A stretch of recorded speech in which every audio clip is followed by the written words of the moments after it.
지난 한 주간도 변함없는 왕의 식탁에서 주님과 동행하셨습니까? 우리는 지난주 사무엘하 9장을 통해 로드발 황무지에 살던 비천한 무비보셋이 다윗 왕의 전적인 은혜로 왕의 식탁에 앉게 된 감격적인 드라마를 함께 나누었습니다. 스스로를 죽은 개와 같다고 여기던 인생이 하루아침에 왕의 아들과 같은 존귀한 자로 회복되는 기적. 그것이 바로 저와 여러분이 받은 구원의 은혜였습니다. 그런데 여러분, 우리네 인생이라는 것이 참 묘합니다. 큰 은혜를 받았으면 이제는 고생 끝, 행복 시작이어야 할 것 같은데 현실은 그렇지 않을 때가 많습니다.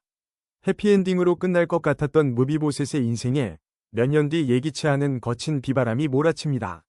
다윗 왕국에 씻을 수 없는 비극이 일어난 것입니다. 다윗이 그토록 사랑했던 아들 압살롬이 아버지를 배신하고 반란을 일으켰습니다. 평화롭던 예루살렘 왕궁은 순식간에 아수라장이 되었습니다. 천하의 다윗 왕도 어쩔 도리가 없었습니다. 그는 신발도 제대로 신지 못한 채 머리를 풀어 헤치고 울며 기드론 시내를 건너 피난길에 올랐습니다. 견고해 보이던 나라가 하루아침에 두 쪽이 났습니다. 어제의 충신이 오늘의 적이 되고 믿었던 사람들이 등을 돌리는 배신과 혼란의 도가니였습니다. 이때 사람들은 머리를 굴리며 계산기를 두들기기 시작했습니다. 지는 해 다윗을 버리고 뜨는 해 압살롬에게 붙어야 산다. 바로 이 혼란의 틈을 타 사악한 종시바가 본색을 드러냅니다. 그는 두 다리를 저는 장애 때문에 빠르게 피난을 갈 수 없었던 주인 무비보셋을 배신합니다. 그리고 떡 200개와 포도주 한 가죽 부대 등 엄청난 물자를 챙겨 다윗을 찾아가 무비보셋에 대해 끔찍한 거짓말을 합니다. 왕이여, 무비보셋은 오지 않았습니다. 그는 지금 예루살렘에 남아서 이제야말로 할아버지 사울의 왕권이 내게 돌아오겠구나라며 왕이 되기를 꿈꾸고 있습니다. 그는 반역을 꾀하고 있습니다. 피난길에 지치고 예민해져 있던 다윗은 이 거짓말에 완전히 속아 넘어갑니다. 믿었던 무비보셋마저 배신했다는 생각에 다윗은 치를 떨며 충격적인 명령을 내립니다. 그래? 그가 나를 배신했단 말이냐? 괘씸하구나. 내가 무비보셋에게 주었던 모든 재산을 몰수하여 너 시바가 다 가져라. 내 말이 사실이라면 그 땅은 다 내 것이다. 무비보셋은 영문도 모른 채 예루살렘 왕궁에 갇혀 하루아침에 반역자로 몰렸습니다. 은혜로 받았던 할아버지의 모든 유산을 다 빼앗겼습니다. 가장 믿었던 종에게 배신당했고 목숨처럼 사랑했던 왕에게 오해를 받았습니다. 말 한마디 제대로 해보지 못하고 모든 것을 잃어버린 상황. 억울함으로 따지자면 이보다 더할 수 없는 절망적인 상황입니다. 오늘 본문 사무엘하 19장은 그 반란이 진압되고 다윗 왕이 다시 예루살렘으로 돌아오는 장면입니다. 억울한 누명을 쓴 무비보셋이 드디어 다윗 왕을 다시 만납니다. 자, 여러분이 만약 무비보셋이라면 이 순간 어떻게 하시겠습니까? 억울해서 미치지 않겠습니까? 다윗의 바짓가랑이를 잡고 울며불며 소리치지 않겠습니까? 왕이여, 너무하십니다. 어떻게 저 사기꾼의 말만 믿고 저를 버리십니까? 제 억울함을 풀어주시고 제 땅을 당장 찾아주십시오. 그런데 오늘 본문에서 무비보셋은 우리의 상상을 완전히 뛰어넘는 성경 전체를 통틀어 가장 아름답고 충격적인 고백을 합니다. 이 고백이 오늘 우리에게 주시는 하나님의 음성이 되기를 간절히 소원합니다. 요단강을 건너 돌아오는 다윗 왕을 맞이하기 위해 무비보셋이 나옵니다.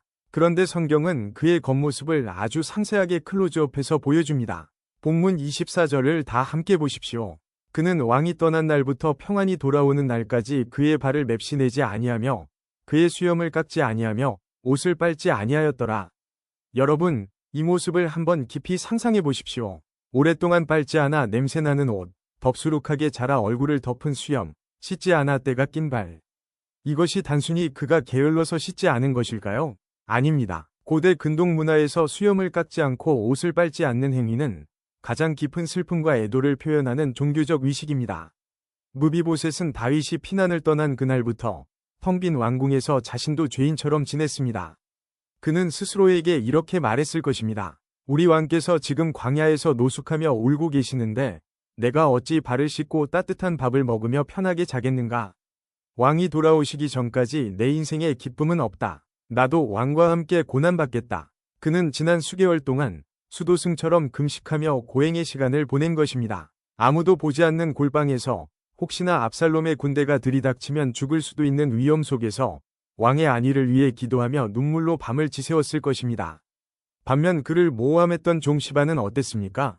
그는 겉모습이 번지르르했습니다. 다윗이 가장 힘들 때 음식을 갖다 바치며 환심을 샀고 온갖 화려한 말과 감언이설로 충신인 척 연기했습니다. 말로만 보면 시바가 세상에 둘도 없는 충신 같았습니다. 그러나 삶의 흔적을 보니 정반대였습니다. 시바는 자기 이익을 위해 왕을 이용했지만 무비보셋은 왕을 위해 고통을 감내했습니다. 무비보셋의 냄새나는 옷, 엉망이 된 수염, 때 묻은 발. 이것이 바로 그의 진실이었습니다. 그는 100마디 화려한 변명 대신 자신의 망가진 몸에 새겨진 충성의 흔적으로 진실을 증명해 보였습니다. 사랑하는 여러분, 세상은 화려한 말로 자신을 포장합니다. 안타깝게도 교회 안에서조차 말 잘하는 사람이 믿음 좋은 사람처럼 보일 때가 있습니다. 그러나 하나님은 외모가 아니라 중심을 보십니다. 하나님은 우리의 유창한 기도가 아니라 우리의 삶에 묻어있는 고난의 흔적, 예수의 흔적을 보십니다. 혹시 억울한 일을 당하셨습니까? 사람들이 내 진심을 몰라줍니까? 무비보셋처럼 묵묵히 그 자리를 지키십시오. 굳이 변명하려 애쓰지 말고 하나님 앞에서 정직한 삶의 태도를 유지하십시오. 시간이 지나면 당신의 그 거룩한 행색과 눈물이 당신의 진실을 웅변해 줄 날이 반드시 올 것입니다. 드디어 다윗 왕이 무비보셋과 마주섭니다.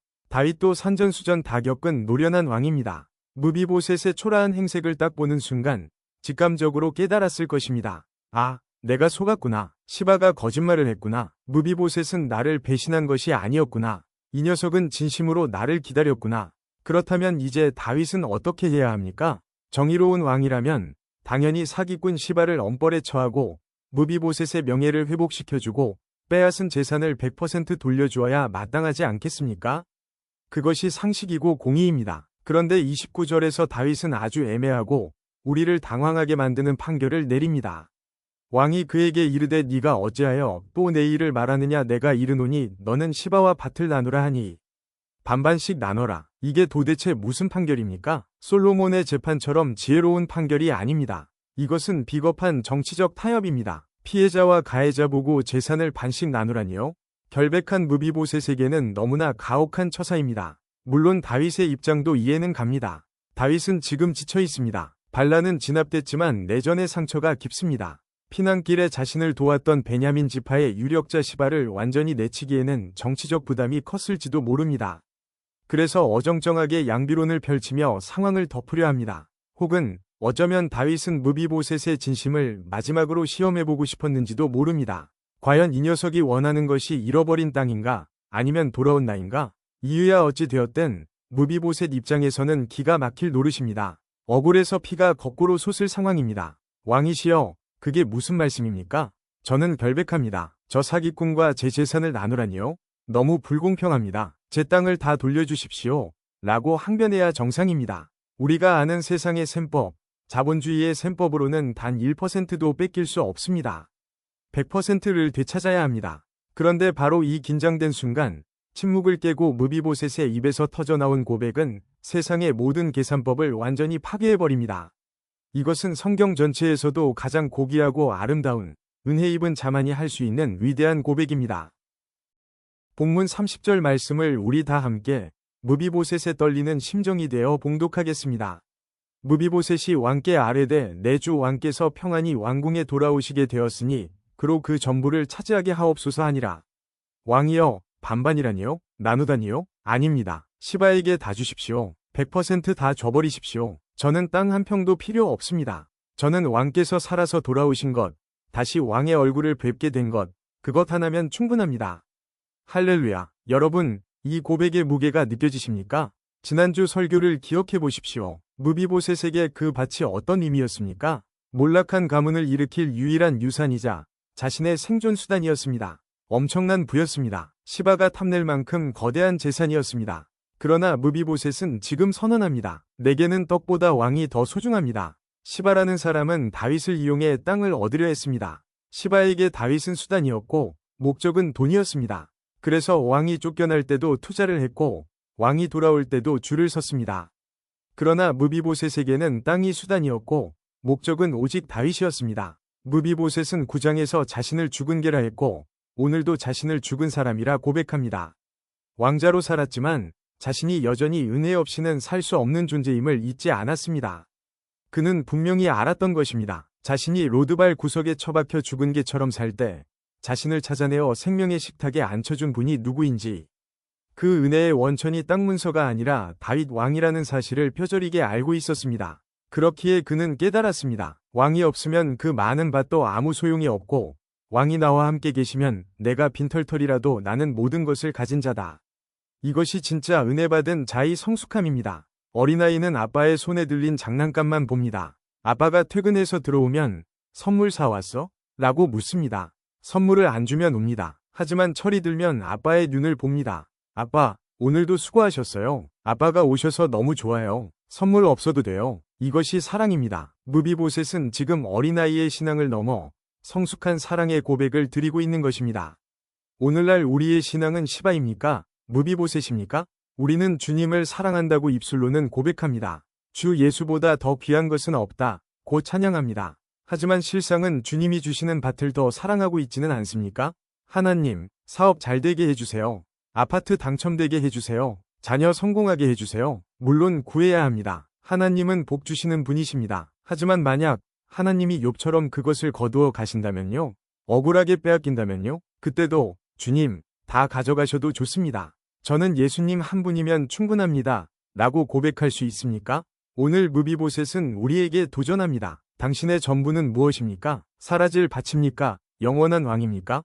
그리고 그는 자신의 전부를 던져 고백합니다. 내 주 예수 그리스도가 평안히 내 마음에 계시니 세상 명예와 재물은 다 시바에게 주어도 좋습니다. 나는 예수님 한 분으로 만족합니다. 말씀을 맺겠습니다. 사랑하는 여러분, 무비보셋은 사무엘하 9장에서 은혜를 입문했고 19장에서 은혜를 완성했습니다. 지난주 우리는 무비보셋의 부끄러운 두 다리가 왕의 식탁보 아래 덮여지는 은혜를 보았습니다.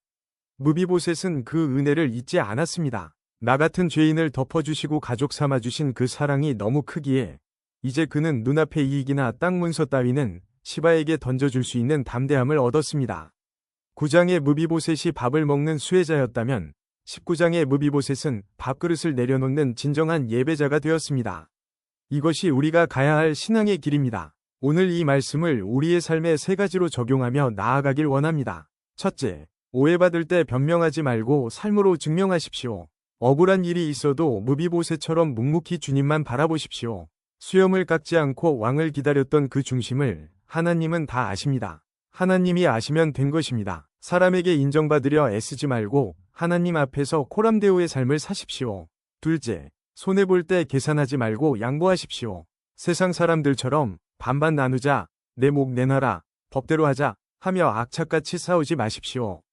때로는 시바 같은 사람에게 줘버리십시오. 거룩한 손해를 보십시오. 어떻게 그럴 수 있습니까? 우리에게는 그 밭보다 더 크신 하나님이 계시기 때문입니다. 하나님이 우리의 기업이 되시기 때문입니다. 세상이 감당 못할 넉넉함으로 양보하는 것, 그것이 그리스도인의 품격입니다. 셋째, 선물보다 선물 주신 분을 더 사랑하십시오. 이것이 오늘 설교의 핵심입니다. 여러분의 마음에 정직하게 질문해 보십시오. 나는 예수님을 이용해 부자가 되고 싶은가? 아니면 부를 버려서라도 예수님을 얻고 싶은가? 오늘 기도하실 때 이렇게 고백했으면 좋겠습니다. 주님, 무비보셋처럼 고백합니다. 내 주 왕이신 예수님께서 내 안에 계시니 그것으로 족합니다. 세상 것은 다 가져가도 좋습니다. 주님만 내게 있어 주옵소서. 내게는 왕이 전부입니다. 이 위대한 신앙의 고백이 저와 여러분의 평생의 고백이 되기를 주님의 이름으로 축원합니다. 기도하시겠습니다. 사랑의 하나님, 죽은 개와 같았던 우리를 살려주신 은혜만으로도 감사한데 우리는 살면서 또다시 밭을 달라고 더 많은 것을 달라고 때를 썼음을 회개합니다. 억울한 일을 당하고 재산을 잃었을 때에도 내 주 왕께서 돌아오셨으니 그것으로 족합니다. 라고 외쳤던 무비보셋의 그 위대한 고백이 오늘 우리의 기도가 되게 하옵소서. 물질보다 주님을 더 사랑하게 하시고 축복보다 축복의 주인이신 예수님을 더 귀하게 여기는 성숙한 믿음의 자녀가 되게 하옵소서. 나의 전부 되신 예수 그리스도의 이름으로 기도드립니다. 아멘.